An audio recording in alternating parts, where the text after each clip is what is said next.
सत्य कथा, पुरुषार्थ कथा, सुनो सुनो सिद्धार्थ कथा। सत्य कथा, पुरुषार्थ कथा, सुनो सुनो सिद्धार्थ कथा। चढ़ते सूरज सा तेजवान वो कीर्तिमान, हुंकार भरे जब कूच करे, थर थर कांपे आसमान। वो राजपुत्र वो शूरवीर, पर्वत को भेद दे उसके तीर, शांति का स्रोत करुणा की धार, निर्झर झरे मन से अपार। वो राजपुत्र वो शूरवीर, पर्वत को भेद दे उसके तीर, है शाक्य वंश का वो तारा, जगमग है जिससे जग सारा। सत्य कथा, पुरुषार्थ कथा, सुनो सुनो सिद्धार्थ कथा।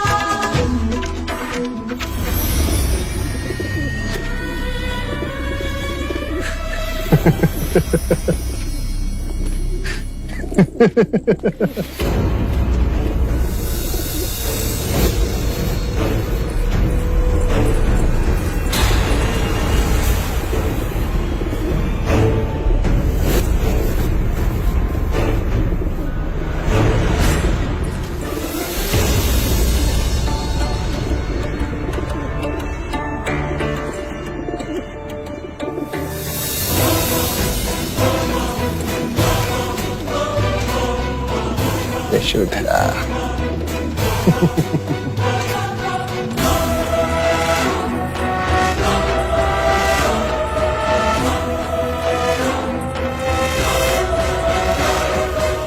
गोपा, क्या हुआ गोपा? तुम रो क्यों रही हो? किसी ने तुमसे कुछ कह दिया क्या? गोपा, क्या हुआ इसे? रो क्यों रही? यशोधरा, तुम्हें किस बात से पीड़ा पहुंची है पुत्री?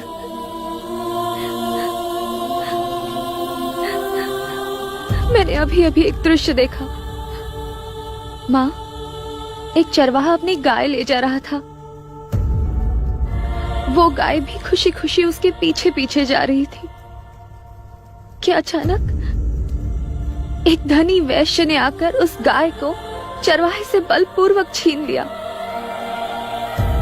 वो गाय चीखती रही, चिल्लाती रही। बस इतनी सी बात? तुम कहो तो अभी उस गाय को छुड़वा कर वापस उस चरवाहे को लौटवा देते। सच कह रहे हैं आप? अवश्य, निसंदेह। तो कुछ देर के लिए समझ लीजिए कि वो चरवाहा सिद्धार्थ है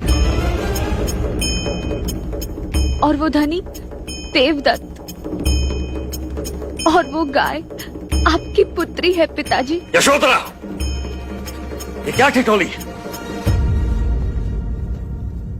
यही सच है पिताजी। अगर मैं आपके कहने पर देवदत्त से विवाह करके कपिलवस्तु आ भी जाऊं, लेकिन मैं सिद्धार्थ के बिना खुश नहीं रहूंगी। परंतु उन्होंने ही हमारे समक्ष कुमार देवदत्त से तुम्हारे विवाह का प्रस्ताव रखा है। पर मैं सिद्धार्थ से विवाह करना चाहती हूँ। असंभव, कदापि नहीं। तो क्या हम अपनी पुत्री से उसका वर चुनने का अधिकार भी छीन लेंगे? मैं सिद्धार्थ से प्रेम करती हूँ और उसी से विवाह करना चाहती हूँ। मुझे भी सिद्धार्थ पसंद है। आपको इस विवाह से क्या आपत्ति है? आपत्ति यह है अमिता कि मैं अपनी पुत्री को एक जोगन बनते नहीं देख सकता। केवल एक बार कपिलवस्तु के लोगों से सिद्धार्थ के बारे में पूछे तो वो अपने युवराज को पूछते हैं पिताजी। किंतु जब युद्ध होता है तो उसमें एक बलशाली जीतता है, सन्यासी नहीं। और उसी सन्यासी ने कपिलवस्तु के गुरुकुल की प्रत्येक स्पर्धा में देवदत्त को पराजित किया है। छल कपट से पराजित किया है सिद्धार्थ ने। मैं उसे जीत नहीं मानता। तो फिर एक ही उपाय है, आप स्वयं उसकी परीक्षा लें।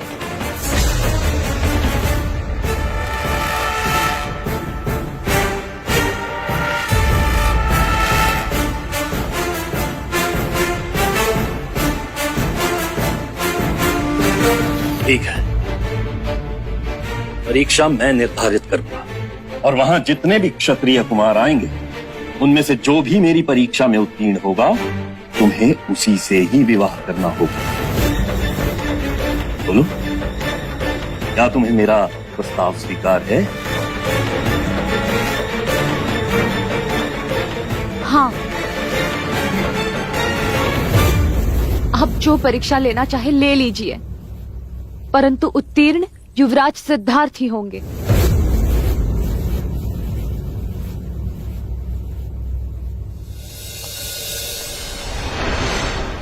न जाने राजा दंडपानी को क्या सोचे कि परीक्षा लेने की ठानी है उन्होंने। कह रहे हैं कि जो क्षत्रिय कुमार उनकी निर्धारित की हुई प्रतियोगिता जीतेगा उसी के गले में यशोधरा वरमाला डालेंगे।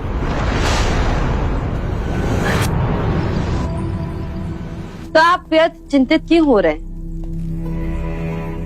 राजा दंडपानी की निर्धारित की हुई प्रतियोगिता हमारा देवव्रत ही जीतेगा।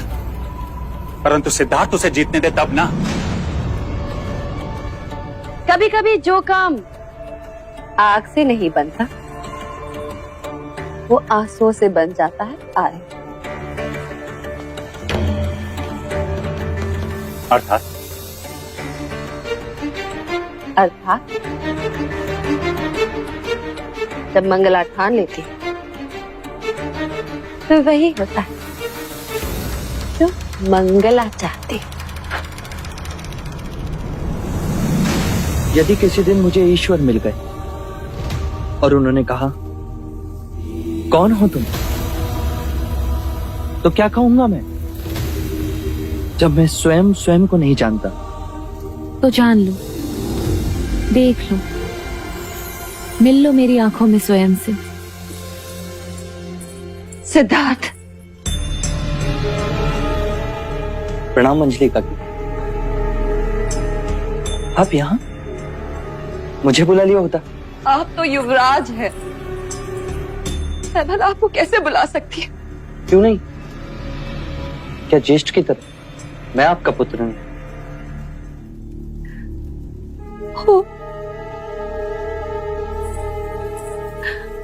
वो तो तुम हमेशा से हो, और आज उसी अधिकार से तो एक माँ अपने एक पुत्र से दूसरे पुत्र के लिए कुछ मांगने आई है। आप आज्ञा करें। तुम जानते हो सिद्धार्थ, मैंने राजा दंडपानी से देवव्रत के लिए यशोदा का हाथ मांगा है। पता नहीं क्यों आज राजा दंडपानी के मन में ऐसा क्या आया जो उन्होंने यशोधरा के स्वयंवर की बात की। तुम जानते हो ना सिद्धार्थ? हाँ, जानता हूँ। तब तो तुम ये भी जानते हो कि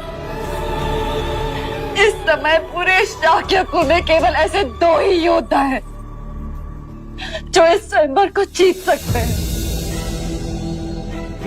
एक हो तुम और दूसरे तुम्हारे ज्येष्ठ। क्या चाहती हैं आप? क्या सीता के स्वयंवर में लक्ष्मण भी प्रतियोगी होगा? या एक ही कन्या के लिए दो भाइयों के बीच में प्रतिस्पर्धा होगी? क्या प्रथा के अनुसार देवव्रत का विवाह तुमसे पहले नहीं होना चाहिए? तुमने हर प्रतिस्पर्धा में अपने ज्येष्ठ को पराजित किया है। क्या इस बार तुम अपने ज्येष्ठ को जीतने नहीं दोगे? क्या तुम नहीं चाहते कि तुम्हारे ज्येष्ठ का विवाह यशोधरा से हो जाए?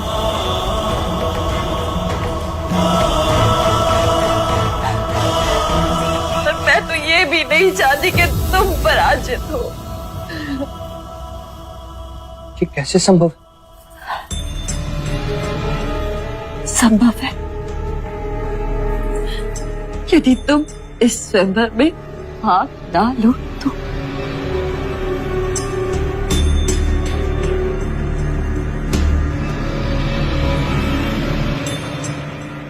अपनी काकी माँ का मान रखोगे ना पुत्र?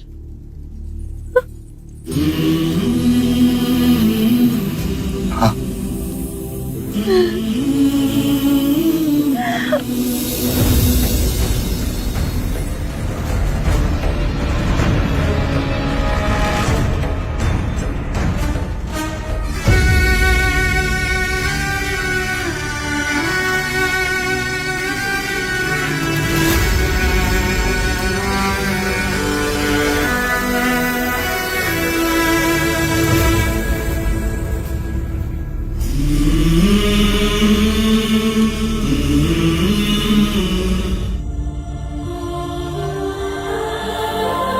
महादेवी, महाराज शुद्धोदन पधार रहे हैं।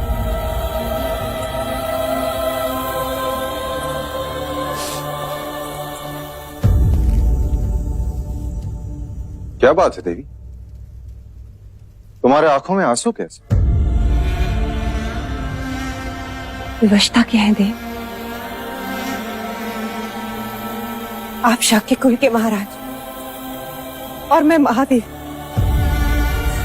किंतु फिर भी हम अपने पुत्र को वो सुख नहीं दे सकते जो हम देना चाहते और जिसका वो अधिकारी। महादेवी महामाया हमें कभी क्षमा नहीं करेंगी।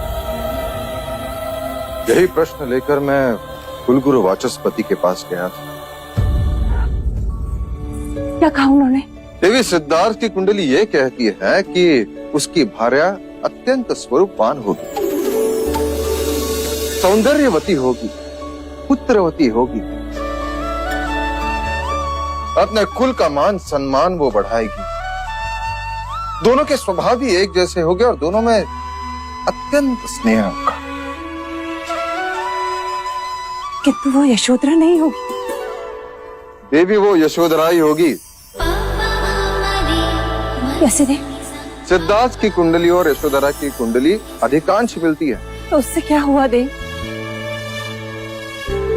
समय ने हमारे होठों पर उंगली जो रख दी, हम जान के भी कुछ नहीं कर सकते।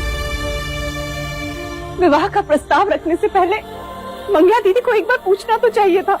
देवी, अपना जी छोटा मत करो। समय ने हमारे होठों पे उंगली अवश्य रखी है, परंतु दंड पानी ने स्वयंवर की बात कहकर हमारी आशा को जीवित रखा है। किंतु उसके लिए सिद्धार्थ को लड़ना होगा। देवी, वो क्षत्रिय है, वो लड़ेगा भी और जीतेगा भी। तुम देखना, जिस प्रकार उसने यशोधरा का हृदय जीता है, वह स्वयंवर भी अवश्य जीतेगा।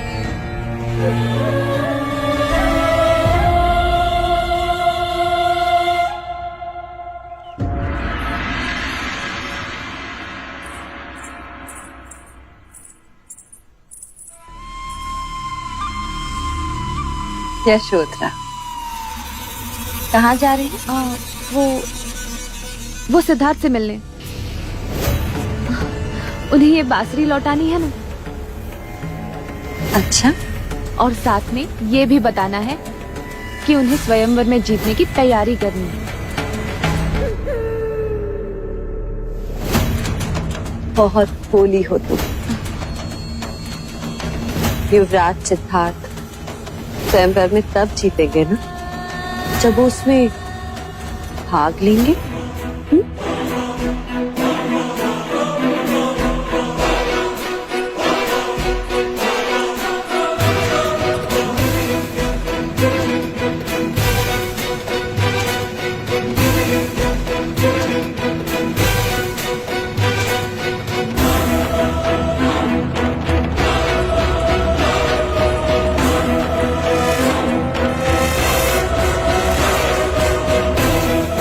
यशोधरा,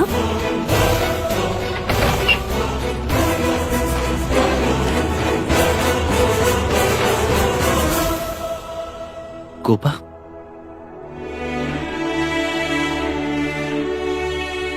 तुम यहाँ? मैं सारे स्त्री सम्मान को भुलाकर तुम्हारे पास आई हूँ सिद्धार्थ। क्या उर्मिला की तरह तुम मुझे मेरे प्रेम से मिला सकते हो? तुम ज्येष्ठ की बात कर रही हो? इतना भी विवश मत करो मुझे कि उस विवशता के आगे मैं अपने स्वयं को भी खो दूं।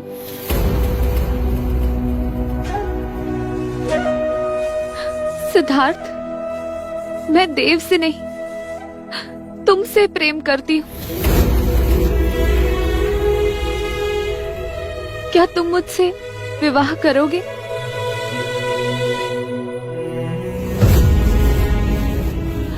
तुम्हें केवल स्वयंवर जीतकर अपनी क्षत्रियता प्रमाणित करनी है। मैं विवश हूं गोपा, मैं स्वयंवर में भाग नहीं ले सकता।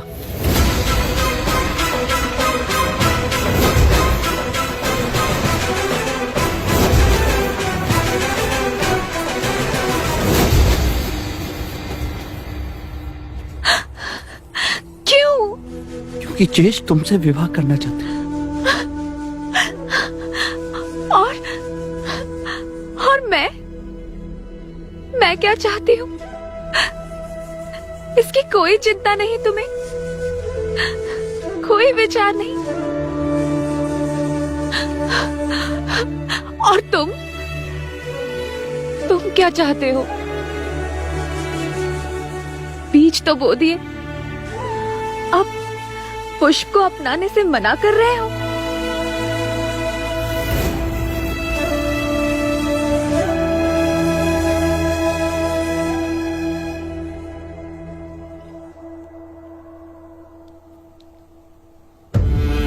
तुमने तो केवल इस गोपा को पत्थर में तराशा है, पर इस गोपा ने तुम्हारे नाम से अपने जीवन को तराशा है युवराज।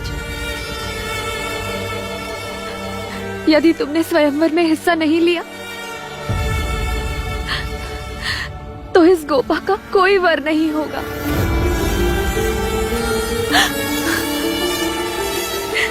गोपा,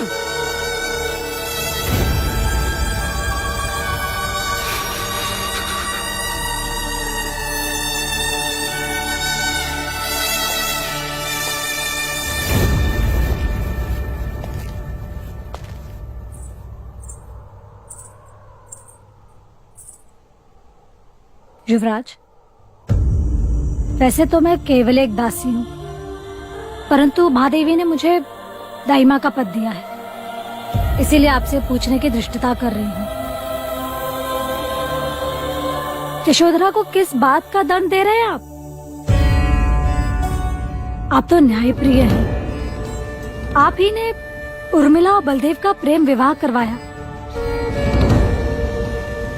यशोधरा आपसे प्रेम करती है युवराज, तो उसके साथ ये अन्याय क्यों? मैं विवश हूँ लोचिका। कैसी विवशता? ज्येष्ठ के होते अनुज विवाह कैसे कर सकता है?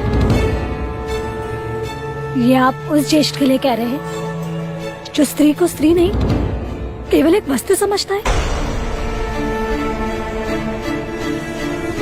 क्या आप कंचने की जगह यशोधरा को देखना चाहते हैं? आपने सारी स्त्री जाति को गौरव दिलाया और एक स्त्री के साथ अन्याय? आप उससे उसका जीवन साथी चुनने का अधिकार छीन रहे हैं। युवराज, युवराज, देवी यशोधरा रथ लेकर घाटी की ओर गई हैं। मैंने उन्हें रोका, पर आप जल्दी चलिए, नहीं तो कुछ अनर्थ हो जाएगा।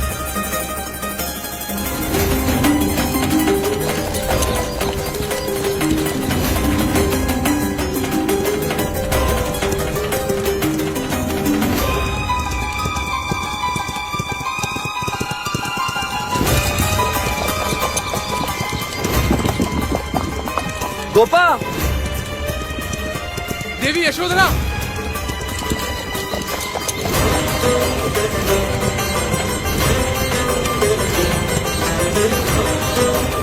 देवी यशोधरा,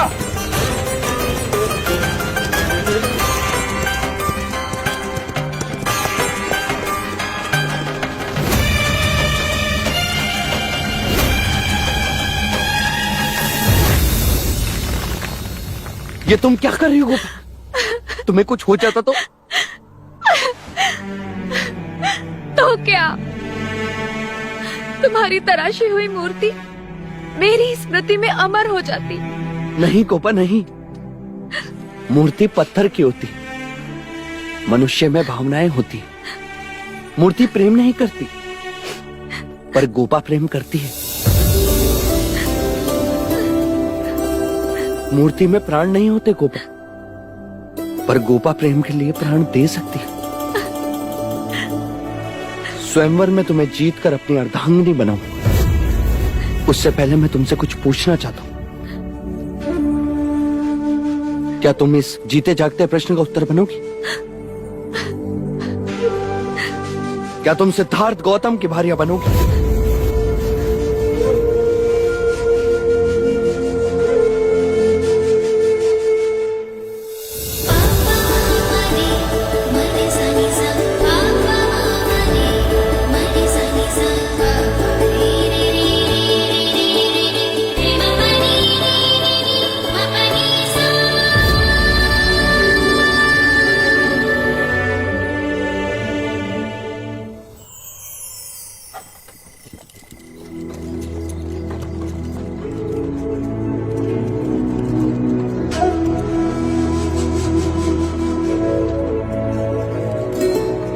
अब तुम्हारी आंखें नम क्यों हैं? सोच रही थी यदि तुम्हें मेरी प्रेम की अनुभूति ना होती तो।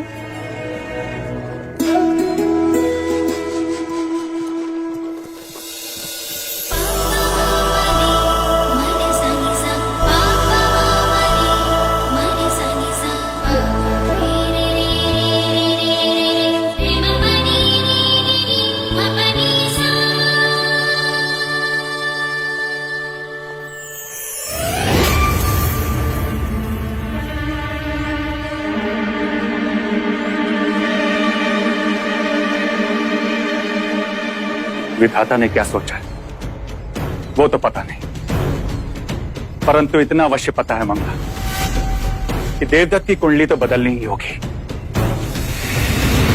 तुम बहुत प्रसन्न हो रही थी ना कि सिद्धार्थ ने तुम्हारी बात मान ली। यहां मैं तुम्हें कुछ दिखाना चाहता हूं।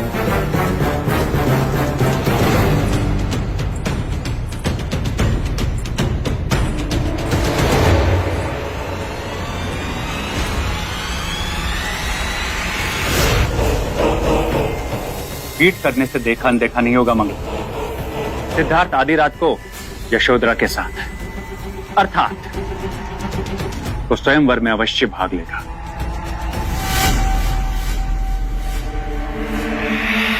लेने दो उसे भाग आए, परंतु जब तक राजा दंडपानी हमारे पासों से खेलता रहेगा तब तक देवदत्त को इस स्वयंवर में जीतने से कोई नहीं रोक सकता, क्योंकि राजा दंडपानी इस स्वयंवर में वही परीक्षा निर्धारित करेंगे जो हम चाहेंगे।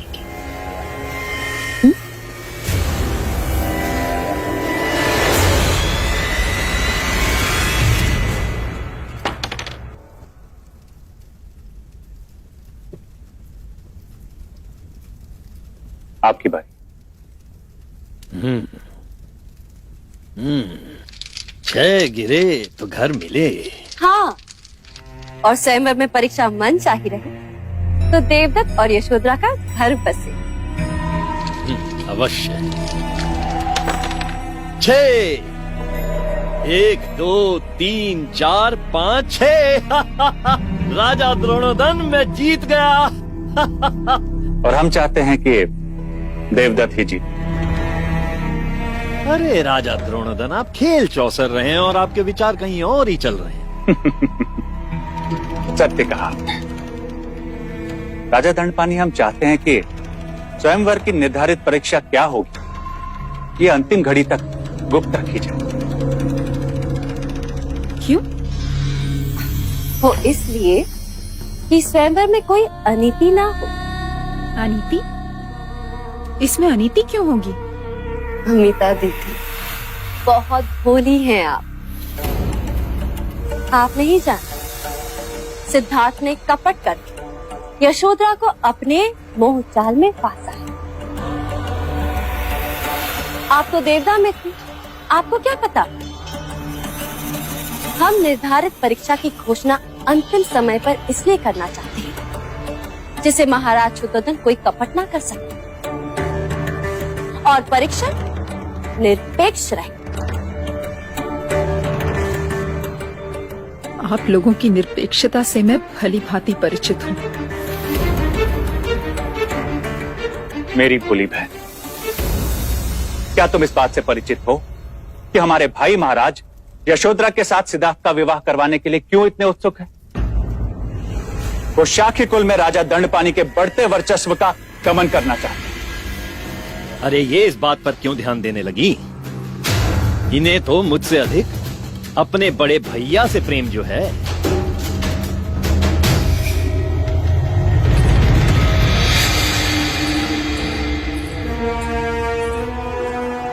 अब बताइए, आप मुझसे क्या चाहते हैं? बहनोई जी, यदि आप देवदत्त को अपना जमाई बनाना चाहते हैं तो ऐसी परीक्षा निर्धारित करें जिसका पूरा लाभ केवल देवदत्त उठा सके। वो कैसे? वो आप मुझ पर छोड़ दीजिए।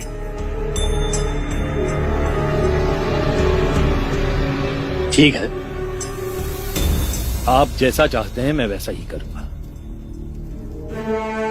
मैं भी यशोधरा का विवाह एक क्षत्रिय के साथ करना चाहता हूं, किसी कायर के साथ नहीं। सिद्धार्थ को हमें हर हाल में पराजित करना ही होगा।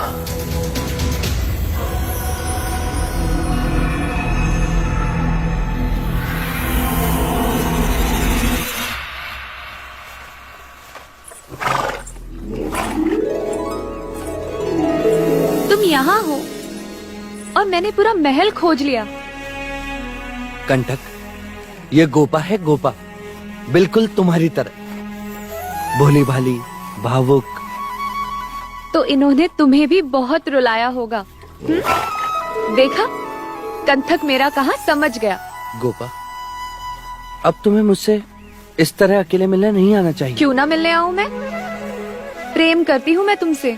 पर तुम्हारे पिता ने तुम्हारा स्वयंवर रचाया है और बिना स्वयंवर जीते यदि मैं तुमसे मिलूंगा तो तुम्हारे पिता का अपराधी कहलाऊंगा। अपराधी तो मेरे पिता हैं। पूरे परिवार की लड़कियों को अपना वर चुनने का अधिकार है और उन्होंने स्वयंवर रखकर मुझसे मेरा अधिकार छीना है। सिद्धार्थ, मैंने तुम्हें अपना जीवन साथी चुना है। ये स्थान मैं किसी और को नहीं दूंगी, चाहे तुम जीतो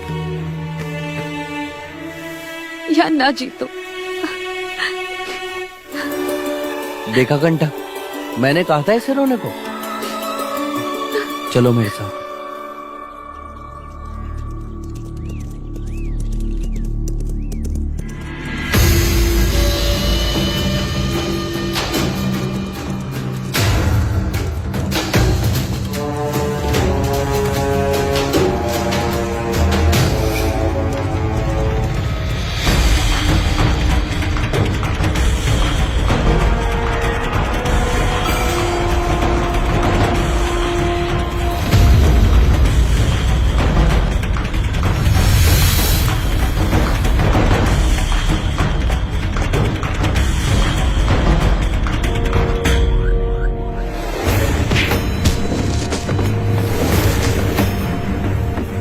बलदेव, तुम? युवराज सिद्धार्थ, सेवक का प्रणाम स्वीकार करें। मैं आपसे कब से अकेले मिलना चाह रहा था, पर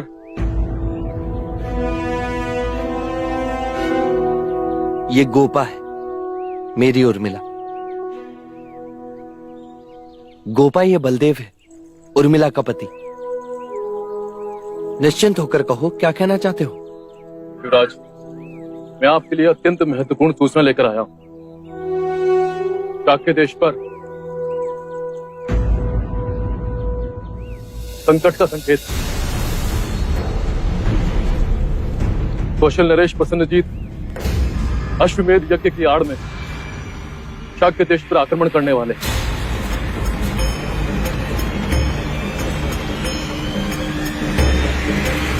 परंतु तुम इतने विश्वास के साथ कैसे कह सकते हो? प्रमाण भी है। कौन? बलदेव। बलदेव जिसने तुमसे अभय दान लिया था? वो राजदूत जिसके पीछे आपने सैनिक भेजे थे।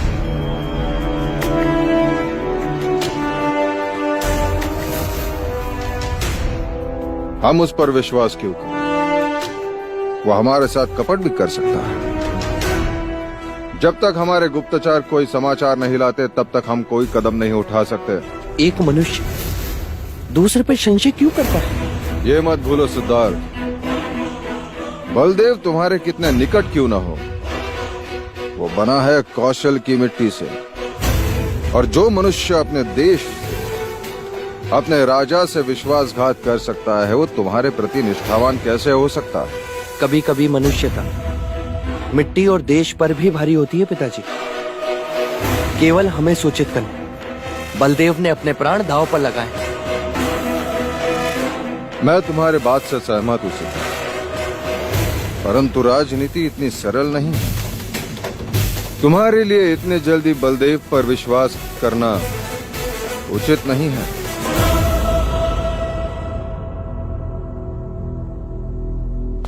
परंतु हम चौकन्ना अवश्य रहेंगे। शाक्य देश पर हम कोई आंच नहीं आने देंगे। पर तुम उनसे युद्ध क्यों करना चाहते हो? पिताजी, हर राजा चक्रवर्ती सम्राट बनना चाहता है। पुत्र, तुम्हारी ये महत्वाकांक्षा हमारे मित्र राज्यों को हमारा शत्रु अवश्य बना देगी। मगध और वैशाली शक्तिशाली राज्य। पिताजी, मुझे केवल शाक्यों पर आक्रमण की अनुमति चाहिए। सन्नजीत, तुम अच्छी तरह से जानते हो कि पश्चिमी देशों का जो भी व्यापार होता है वो हमारे राजमार्ग से होकर जाता है, जिसकी दी हुई चुंगी से हमारा राजकोष छलकता है। कहीं ऐसा ना हो कि सेनापति। जी महाराज।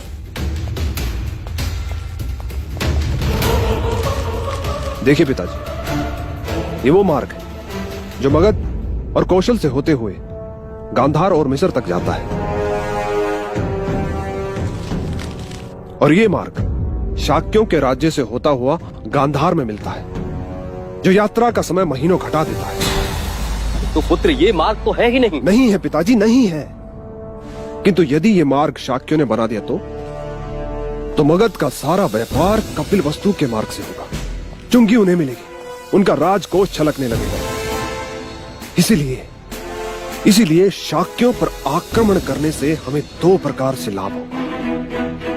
हमारे राज्य की सीमा तो बढ़ेगी और साथ ही साथ हमारा राजकोष भी बढ़ने लगेगा। सन्नजीत, शाक्यों को निर्बल मत समझो। उनकी संख्या भले ही हमसे कम है, लेकिन उनकी एकता एक बड़ी शक्तिशाली दीवार है। उसी एकता की दीवार में हमने एक दरार खोज ली है पिताजी। वो अवश्य पराजित होगी। पुत्र, अगर तुम्हारा ये आत्मविश्वास है तो अच्छी बात है। आक्रमण कब करोगे? शाक्यों के यौवन उत्सव के चलते किसी भी दिन। सिद्धार्थ, क्षत्रियों को जीवन में हर चीज लड़कर ही प्राप्त करनी होती है। हर चुनौती के लिए तैयार रहना होगा। देखो, अब तुम यशोधरा को अपनी जीवन संगिनी बनाना चाहते हो, तो उसके लिए भी तुम्हें स्वयंवर में अपने क्षत्रियता का प्रमाण देना होगा, लड़ना होगा। देवदत्त स्वयंवर में तुम्हें चुनौती देने की तैयारियां कर रहा है। आप चिंता ना करें पिताजी, मैं हर न्यायपूर्ण चुनौती के लिए तैयार हूं। फिर वो चाहे प्रसन्नजीत हो या देवदत्त।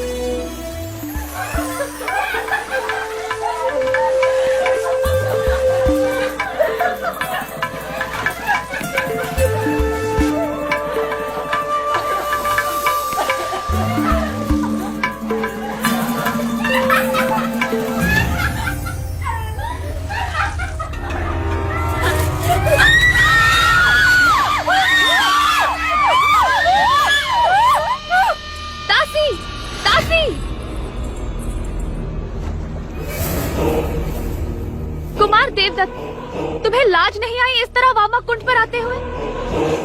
तुम जानते नहीं कि यहाँ पुरुषों का आना निषेध है? जानता हूँ यशोधरा देवी, पर प्रेमियों के आने में तो कोई निषेध नहीं। उन वस्त्रों को मत छूना देवदत्त, ये तुम्हें शोभा नहीं देता।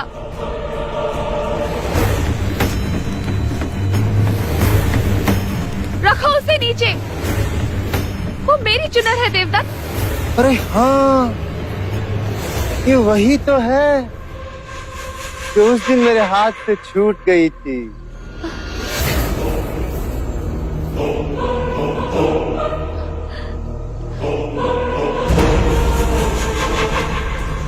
देवदत्त!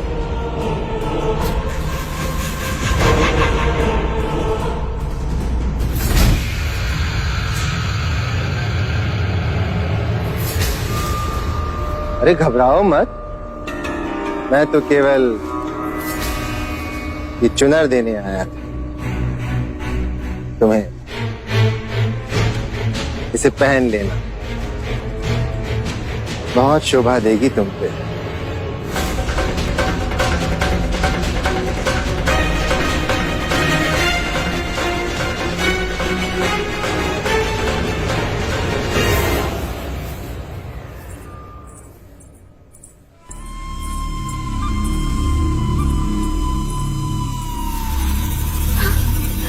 यशोधरा,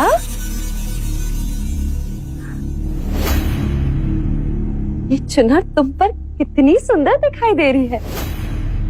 मैं जानती थी तुम्हें ये चुनर अवश्य पसंद आएगी। ये चुनर मैंने विशेष रूप से तुम्हारे लिए बनवाई है।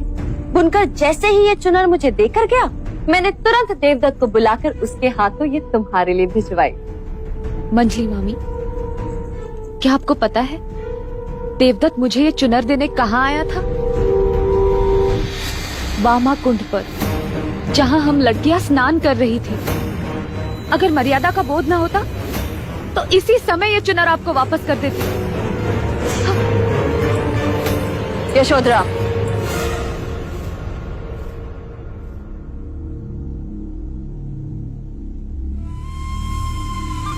देवदत्त की ओर से मैं तुमसे क्षमा मांगती।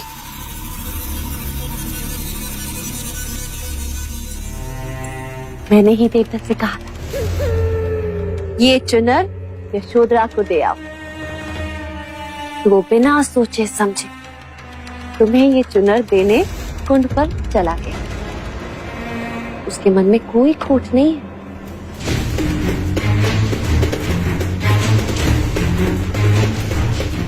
तुम ये बात किसी और से मत कहना।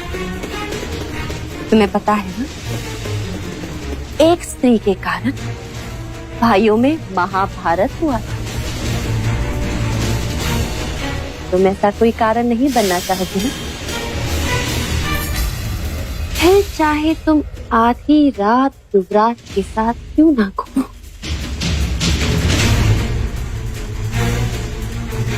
जब आप इतना ही जानती हैं, तो आपको देवदत्त को समझाना चाहिए कि वो स्वयंवर से हट जाए।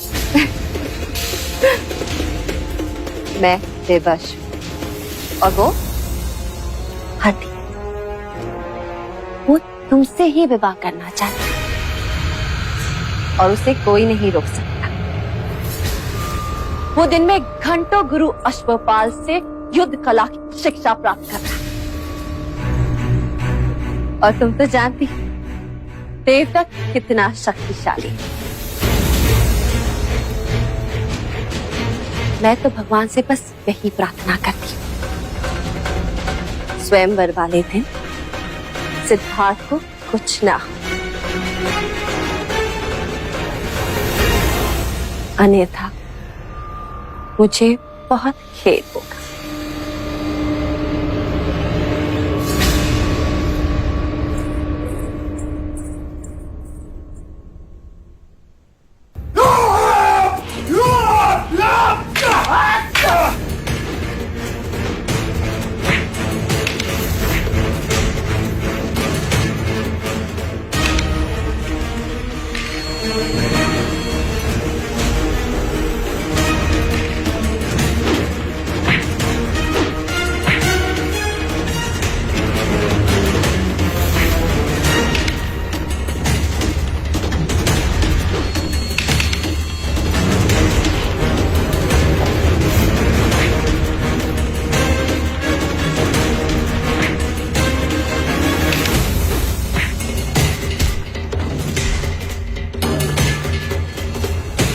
बधाई हो।